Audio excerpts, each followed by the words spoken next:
Subgroups can be a bit tricky to understand, so let's consider an analogy that may help.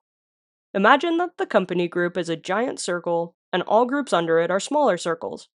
A person in the company group can see anything inside the circle, and in this case, that means everything in all other groups in your database. Similarly, a rule or a zone in the company group applies to all assets in all other groups.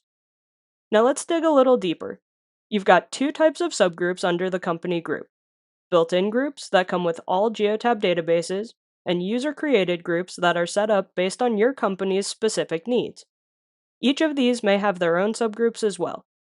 Since these circles are independent of each other, a user inside one of these groups won't see the other groups or even know that they exist. The view from a single group only includes the group itself and any of the subgroups inside of it. So here's what the view would look like for a user in my custom-built restaurants group. A user in this group will see everything at the restaurants group level and all the subgroups inside of it, but won't have any idea that other vehicles exist in other groups that are outside of this circle.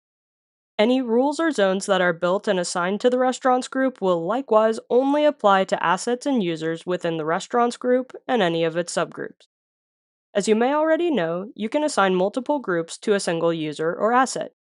The way to understand this with our circle analogy is that you can assign groups as long as they're fully independent of one another.